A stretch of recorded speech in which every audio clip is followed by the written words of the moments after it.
ওং শ্রী গণেশায় নমঃ। জয় মা পার্বতী, জয় শিব শম্ভু। সমস্ত দেবতার পূজার আগে যে দেবতার পূজা সর্বপ্রথম করতে হয় তিনি হলেন সিদ্ধিদাতা, বিঘ্ন নাশকারী শ্রী গণেশ। সনাতন ধর্মে সমৃদ্ধি ও সৌভাগ্যের দেবতা রূপে গণ্য করা হয় ভগবান শ্রী গণেশকে। গণেশ পূজার সব থেকে বড় উৎসব হিসেবে পালন করা হয় গণেশ চতুর্থীর দিনটিকে। কারণ ভগবান শ্রী গণেশ এই দিন জন্মগ্রহণ করেছেন। ভাদ্র আশ্বিন মাসের চতুর্থ তিথির শুক্লপক্ষে পালিত হয় গণেশ চতুর্থী উৎসব, যা 11 দিন ধরে চলে। গণেশ চতুর্থীর 11তম দিনে অনন্ত চতুর্দশীর দিন গণেশজির মূর্তি নিরঞ্জন করা হয়। এবছর 2024 সালে গণেশ চতুর্থীর পূজা শুরু হয়েছে 6ই সেপ্টেম্বর বিকেল 3:01 থেকে।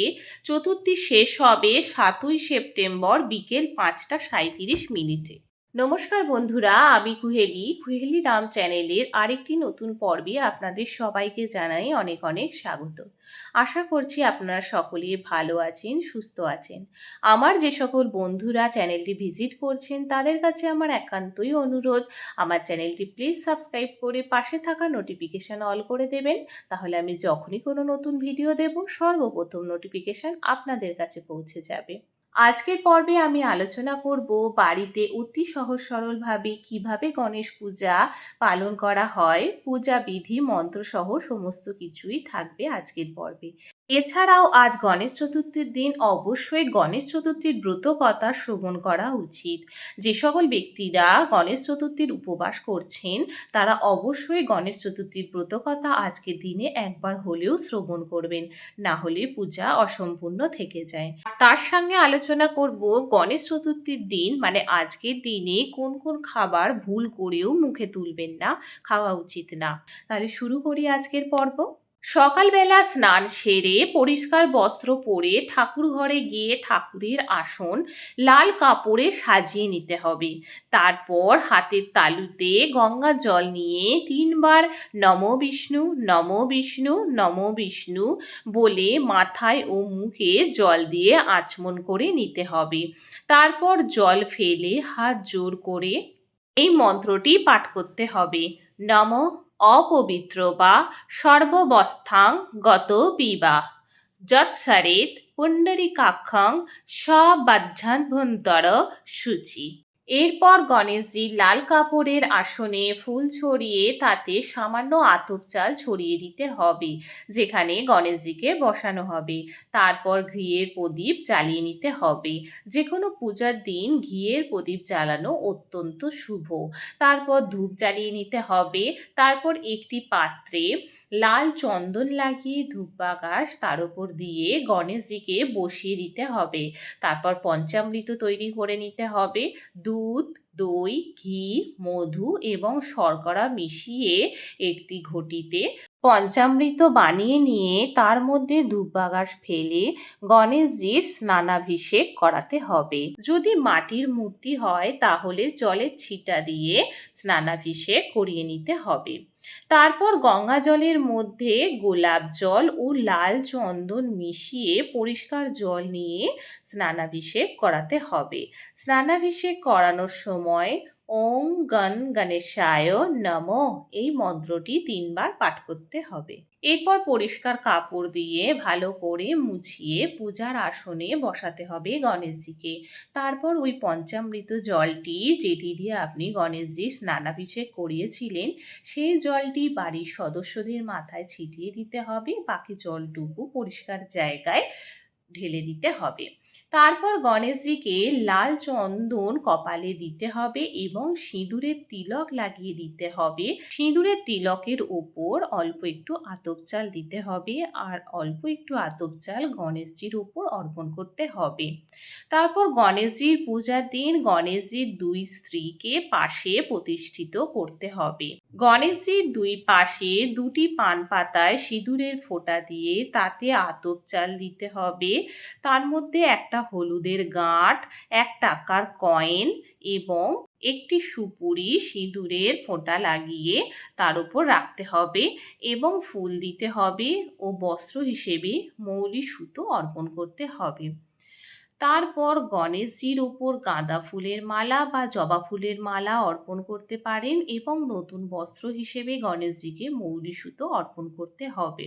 তারপর ঘট স্থাপন করে নিতে হবে। ঘটের ওপরে চাঁদমালা ও একটি মালা ও পৈতে দিতে হবে। দূর্বা এবং ফুল অর্পণ করতে হবে। তারপর গণেশজির পায়ে লাল চন্দন লাগিয়ে ফুল অর্পণ করতে হবে।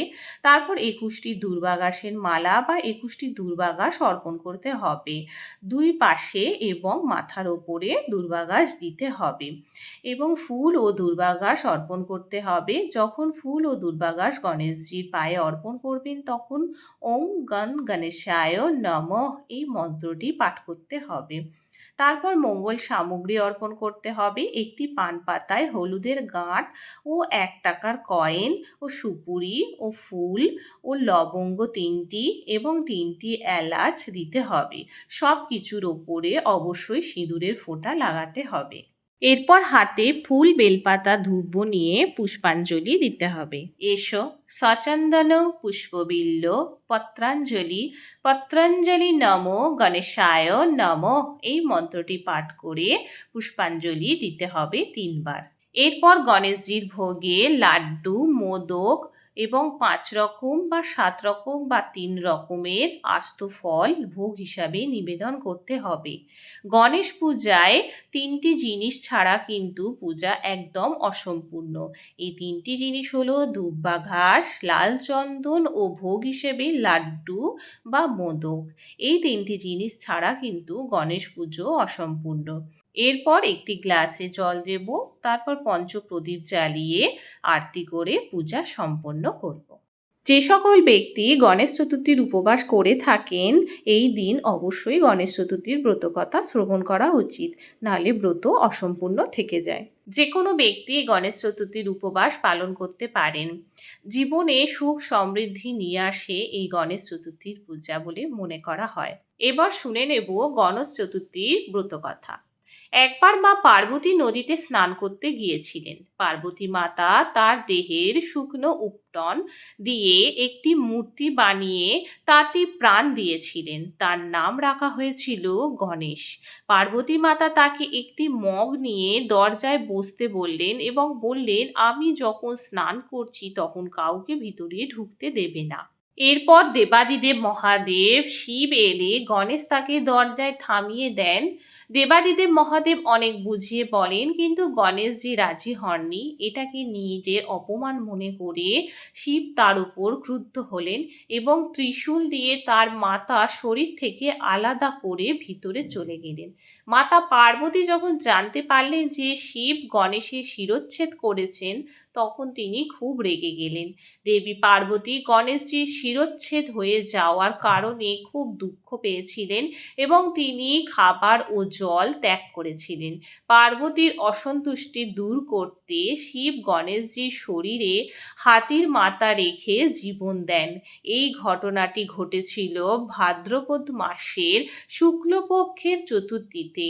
তাই এই তারিখটি পবিত্র উৎসব গণেশ চতুর্থী উৎসব হিসেবে পালিত হয়। এমনটা বিশ্বাস করা হয় যে গণেশ চতুর্থীর দিনে উপবাস করলে, গণেশ চতুর্থীর উপবাসের গল্প শুনলে বা পাঠ করলে মানুষের পাপ ও জীবনের ঝামেলা দূর হয়। গণেশ চতুর্থীর উপবাসের গল্পে বলা হয় যে একজনের ইচ্ছা পূরণ করে এবং জীবনে সুখ ও সমৃদ্ধি নিয়ে আসে। এবার আমরা জেনে নেব গণেশ চতুর্থীর দিন ভুল করেও কোন খাবারগুলি খাওয়া একদমই উচিত না। এই দিন তেতো জাতীয় জিনিস ভুল করেও খাবেন না। মনে করা হয় শুভ দিনে জন্মতিথিতে তেতো জাতীয় জিনিস খেলে জীবনে তিক্ততা বাড়ে। এর ফলে আপনার এবং আপনার পরিবারের লোকের মধ্যে তিক্ততা বাড়বে। তাই এই তেতো জাতীয় খাবার এই দিন এড়িয়ে চলাই ভালো। আমিষ জাতীয় জিনিস এদিন ভুলেও খাবেন না। যদি চান পরিবারের সকলেই ভালো থাকুক, সুস্থ থাকুক, তাহলে প্রত্যেকে এই দিন নিরামিষ আহার গ্রহণ করবেন। নেশা জাতীয় জিনিস এদিন ভুলেও খাবেন না। আজকের পর্ব এখানেই সমাপ্ত করছি। সকলে ভালো থাকবেন, সুস্থ থাকবেন। ধন্যবাদ।